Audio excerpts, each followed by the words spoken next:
দৃষ্টিভঙ্গি বাতিকর একজন প্রেরণদাতা যার কর্মনিষ্ঠা স্নেহময় ব্যবহার ও মানবিক মূল্যবোধ আমাদের হৃদয়ের গভীরে ছাপ রেখে গেছে। আজ আমরা কেবল একজন কূটনীতিককে হারাচ্ছি, আমরা কৃতজ্ঞ তার প্রতিটি অবদানের জন্য এবং অন্তরের গভীর থেকে কামনা করি আগামী পথ চলা হোক আরো সাফল্য, শান্তিময়, সম্মানের। আপনার শূন্যতা কাতার প্রবাসীরা প্রতিটা হারে হারে আপনাকে টের পাবে এবং প্রতিটা প্রবাসী আপনাকে তার হৃদয়ের মণিকোঠায় মনে রাখবে। স্যার, আপনার যেখানে থাকেন ভালো থাকবেন, সুস্থ থাকবেন আপনি এবং আপনার পরিবার, এই কামনাই কাতার প্রবাসী বাংলাদেশিরা জনাব মুস্তাফিজুর রহমান রিপার লেখক। সভাপতি দুলাল ভাই, আহ্বায়ক জনাব নজরুল ইসলাম এবং সাথে রয়েছেন যুগ্ম আহ্বায়ক জনাব নাজমুল হোসাইন, সাথে রয়েছেন যুগ্ম সম্পাদক আলামিন খান সহ আমাদের বাংলাদেশ দূতাবাসের বাংলাদেশ কমিউনিটি সম্মানিত সভাপতি জনাব আনোয়ার হোসেন আকন ভাই।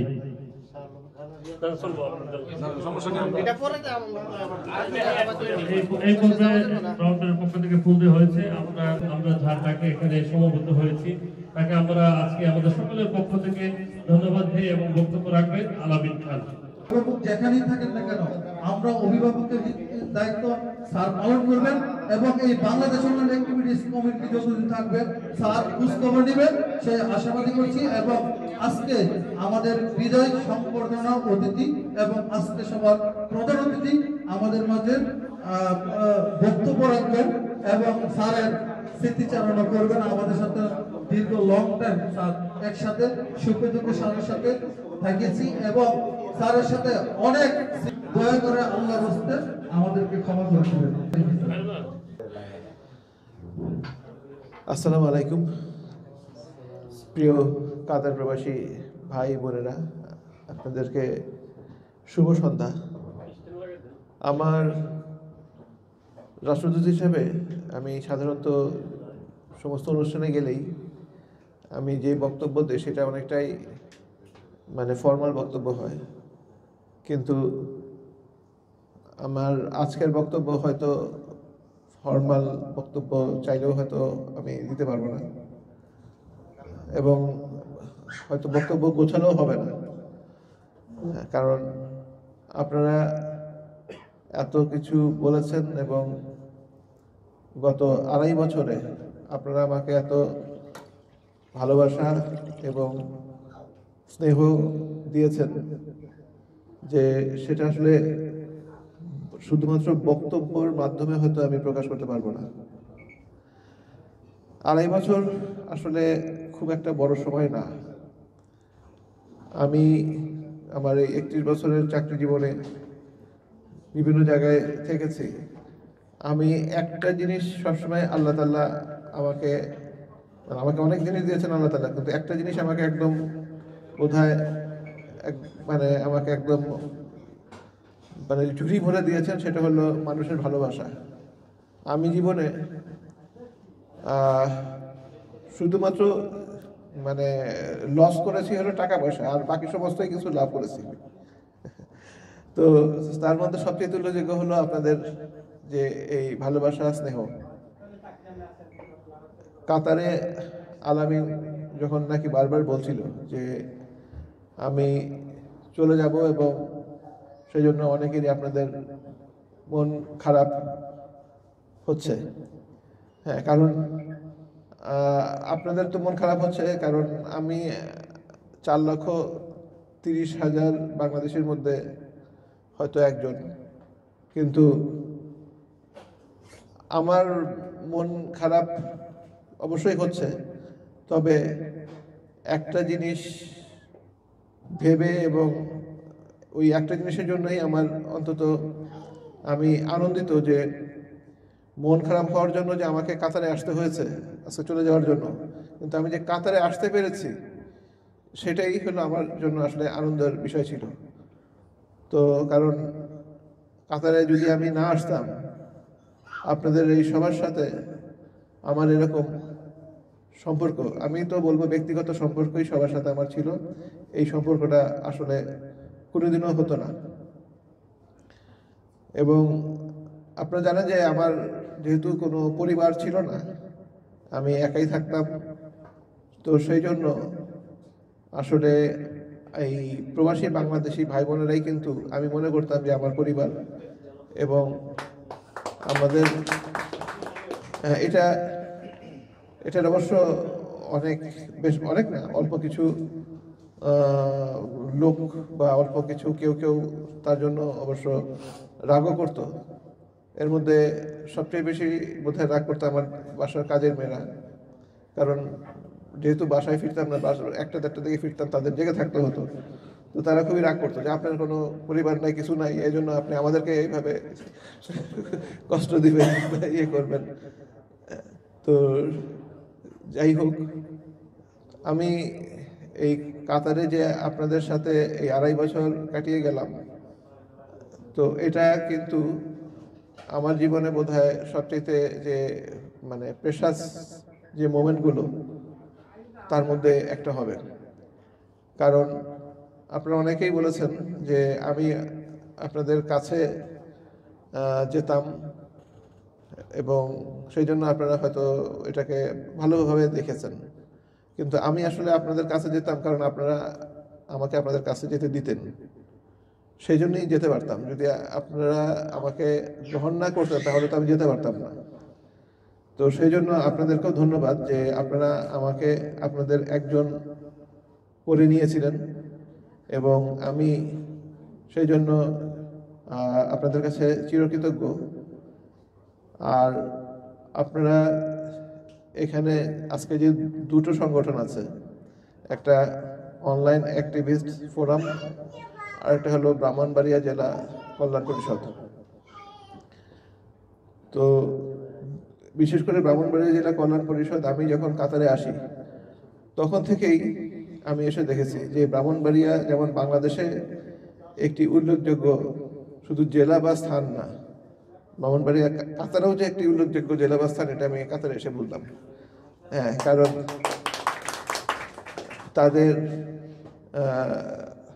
শুধু অনলাইন না, তাদের অফলাইন অ্যাক্টিভিটিস ব্রাহ্মণবাড়িয়ার, হ্যাঁ, এবং তাদের বিভিন্ন কার্যক্রম, তারপর ব্রাহ্মণবাড়িয়ার শুধুমাত্র যে সমষ্টিগত বিভিন্ন কর্মকাণ্ড তা না, ব্রাহ্মণবাড়িয়া জেলার যারা নাকি ইন্ডিভিজুয়াল ব্যক্তি, তারাও আমি দেখেছি যে অন্যান্য জেলার অনেকের চাইতেই কিন্তু অনেক অ্যাক্টিভ। তো সেই জন্যই হয়তো ব্রাহ্মণবাড়িয়া জেলার বেশি লোকের সাথে আমার পরিচয় আছে, অন্যান্য জেলার চাইতে ব্রাহ্মণবাড়িয়া জেলার হয়তো লোকের সাথে বেশি পরিচয় সবাই আছেন। আমাদের যে সভাপতি দুলাল সাহেব, রাজীব আছেন, এই আমাদের ওই খান সাহেব আছেন খান গ্রুপের, তারপরে বিশেষ করে আমি তো নাজমুল সাহেবকে ওনার 6 মেয়ের কথা বলতেই পারবো না। হ্যাঁ, আমার তো ইচ্ছে ছিল যে 2-1টাকে নিয়ে যাবো কিনা ওনার 6 মেয়ের থেকে। হ্যাঁ, তো তারপর আপনারা যারা আছেন তো সবাই এখানে, রিপন আছে, নজরুল সাহেব আছেন, তারপরে তো সেই জন্য আপনাদের যে স্নেহের ঋণে আমাকে আবদ্ধ করেছেন, এই স্নেহের ঋণে আমি সারা জীবনই ঋণী থাকতে চাই। এবং আমি আশা করছি যে এই যে অনলাইন অ্যাক্টিভিস্ট ফোরাম যারা আছেন, আজকে তো আসলে আমাদের জীবন অনলাইনই, তবে আমাদের অনলাইন এবং অফলাইন জীবনের মধ্যে খুব একটা পার্থক্য কিন্তু নাই। তো সেই জন্য আমাদের অনলাইন অ্যাক্টিভিটিসও কিন্তু মানে যে কোনো লোকের জন্য, এখন সে একজন সামান্য রিক্সাওয়ালা কিংবা সে মিলিয়নার বা বিলিয়নার, সবার জন্যই খুবই গুরুত্বপূর্ণ। বিলিয়নার হলে তো আরও বেশি গুরুত্বপূর্ণ, পুরোটাই অনলাইন তাদের জন্য। হ্যাঁ, এবং সাধারণ একজন ছোট শ্রমিক, তারও কিন্তু জীবনের বিনোদন, বিশেষ করে প্রবাসী বাংলাদেশিদের বিনোদন তো পুরাটাই এখন অনলাইন ভিত্তিক। তো আপনি কাউকেও ভালো খারাপ সমস্ত কিছুই কিন্তু আজকাল অনলাইনের মাধ্যমে আপনি করতে পারেন। তো এটা একটা বিশাল সম্ভাবনার প্ল্যাটফর্ম। তো আমি সেই জন্য আনন্দিত যে আপনারা কাতারে অনলাইন অ্যাক্টিভিস্ট ফোরাম করেছেন, আবার অনেক উৎসাহী আবার আরেকটা ফোরাম করেছেন, যে হয়তো আমি এটাকে ভালোভাবেই দেখছি যে না এরা বোধহয় কাজ করছেন, আমরা আরও বেশি কাজ করতে চাই। এই অনলাইন অ্যাক্টিভিটিস ফোরাম কিন্তু প্রবাসী বাংলাদেশিদের জন্য খুব একটি বড় গুরুত্বপূর্ণ একটা এলিমেন্ট হতে পারে। হ্যাঁ, বিশেষ করে কাতারের মতন দেশে যেখানে নাকি হয়তো আমরা সোকল ডেমোক্রেসি বা সেটা নাই, এবং তারা একটা রেজিমেন্টেড সোসাইটি। এইরকম রেজিমেন্টাল সোসাইটিতে যারা নাকি আমরা প্রবাসী আছি, তাদের কিন্তু আইন কানুন, তাদের ধর্মীয় সামাজিক যে রীতিনীতি আছে সেটা জানা, এবং সেইভাবে আমার মনে হয় যে এই অনলাইন অ্যাক্টিভিটিস যে ফোরাম আছে আপনাদের, তারা কিন্তু প্রবাসীদের সচেতন করার জন্য এটাকে খুবই ভালোভাবে কাজে লাগাতে পারেন। আমরা আমাদের দূতাবাসের মাধ্যমে, বিশেষ করে ফেসবুক কিংবা অন্যান্য যে সামাজিক মাধ্যমগুলি আছে, সেখানে আমরা চেষ্টা করি যে প্রবাসীদের জানানোর জন্য। তো কিন্তু আপনাদের যেহেতু রিচটা আরও বেশি, আপনারা কিন্তু আপনারা প্রবাসীদের জন্য এই আপনাদের প্ল্যাটফর্মটা ব্যবহার করতে পারেন, এবং সেটা তো শুধুমাত্র অ্যাওয়ারনেসের জন্য না। আমাদের এই যে ধরেন বাংলাদেশের আম উৎসব হলো, বা বাংলাদেশের আমাদের অনেক ঐতিহ্য আছে, অনেক সামগ্রী আছে যেগুলি নাকি আমরা কাতারে ইন্ট্রোডিউস করতে পারি। তো সেগুলিও কিন্তু আসলে কাতারে ছড়িয়ে দেওয়ার মূল মাধ্যম কিন্তু অনলাইন। তো আপনারা কিন্তু এই জিনিসটাকে একটু যদি ডিসিপ্লিন হন, একটু কোঅর্ডিনেশন করে নেন, তাহলে কিন্তু খুব ভালোভাবে আপনারা আপনাদের এই কার্যক্রম চালাতে পারেন, এবং দূতাবাস কিন্তু সবসময় আপনাদের এই বিষয়ে পাশে থাকবে। এটা আমি আপনাদেরকে বলে দিচ্ছি। আর সতর্ক থাকবেন, এবং সাথে সাথে দূতাবাসের নজরে আনবেন যদি কোনো রকম কোনো আপনারা মনে করেন এরকম প্রতারণা আপনারা ধরতে পেরেছেন। আর আসলে অনেক রাত্রি হয়ে যাচ্ছে, 11টা বেজে যাচ্ছে। আমি আর আপনাদের সাথে কথা বলতে আমি আর বিরক্ত করব না। আমি শুধু বলবো যে আমি আপনাদের কাছে মানে রাষ্ট্রদূত নজরুল ইসলাম হয়তো ছিলাম বা থাকবো না, কিন্তু ব্যক্তি নজরুল ইসলাম হিসাবে সবসময় আপনাদের প্রতিজনের সাথেই আমি থাকব। আপনারা যে কেউ যে কোনো সময়, এতদিনে হয়তো এই আত্মবিশ্বাস আপনাদের হয়েছে যে যে কেউ যে কোনো সময় আমাকে রিচ করতে পারেন। আমি যদি ব্যস্ত না থাকি, হয়তো সাথে সাথে হোক বা দেরিতে হলেও আপনাদেরকে আমি রেসপন্ড করব। আপনাদের যদি কারো ব্যক্তিগত কোনো সমস্যা থাকে, কিংবা সমষ্টিগত বা কমিউনিটির কোনো সমস্যা থাকে, আমাকে বলবেন। আপনাদের ভালোবাসায় সরকার কিন্তু আমাকে প্রশাসনের সর্বোচ্চ পদ সচিব পদে অধিষ্ঠিত করেছে। তো সেটা কিন্তু আপনাদের দোয়া এবং ভালোবাসাতেই হয়েছে আমি মনে করি, কারণ বর্তমানে এটা কিন্তু অত সহজ না। তো যাই হোক, আপনাদের সাথে আমার যে এই পথচলা 2.5 বছরের ছিল, আমি ব্যক্তিগতভাবে সেই পথচলা আমার দিক থেকে অব্যাহত থাকবে। আশা করি যখনই আমি সুযোগ পাবো আমি আপনাদের কাছে আবার আসবো, এবং যদি ভবিষ্যতে যখন নাকি চাকরি থাকবে না, হয়তো তখন অনেক সময় নিয়ে আপনাদের পাশে, তখন আবার হয়তো বিরক্ত হয়ে যাবেন যে এই লোকের আবার এত সময় নিয়ে আসে কেন। তার না হয় চাকরি নেই, আমাদের তো চাকরি আছে। তো ইনশাল্লাহ আপনারা ভালো থাকবেন, আপনাদের পরিবার পরিজন নিয়ে সবাই। আল্লাহ তাআলা হয়তো আপনাদেরকে একটা সুখী এবং শান্তিতে থাকার জন্য সবাইকে কামিয়াবি দিবেন। এবং আমি আশা করছি যে ইভেন রাশিয়াতে যদি আপনারা যান, মোস্ট ওয়েলকাম। আমার কাতারের মতন এত জমজমাট আমি কমিউনিটি পাবো না। তো সেই জন্য আপনারা যদি মাঝে মাঝে রাশিয়াতে যে আমার সাথে দেখা করেন, আমারও খুব ভালো লাগবে। আমি 27-28 বছর আগে আমি যেসব দেশে ছিলাম, এখনও সেসব দেশ থেকে কিন্তু সবাই নিয়মিত আমার সাথে যোগাযোগ করে। হ্যাঁ, মানে আমি যেই বাচ্চাকে কোলে নিয়ে ঘুরেছি, সেই বাচ্চার বাবার বাচ্চা হয়েছে। হ্যাঁ, তার বাবা ছবি পাঠায় আমার কাছে।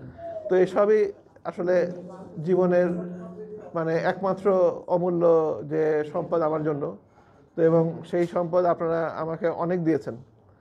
তো আমি আপনাদেরকে আবারও ধন্যবাদ জানাচ্ছি যে আমাকে আপনাদের একজন করে নেওয়ার জন্য। এবং আমি আশা করব যে আপনারা যে যেখানেই থাকেন যখনই মনে হবে আমাকে মনে করবেন। আমি ইনশাল্লাহ আমার সীমিত সামর্থ্য বা ক্ষমতায় আপনাদের কাছে আসার জন্য বা আপনাদের উত্তর দেওয়ার জন্য আমি চেষ্টা করব। আপনাদের সবাইকে আবারও ধন্যবাদ।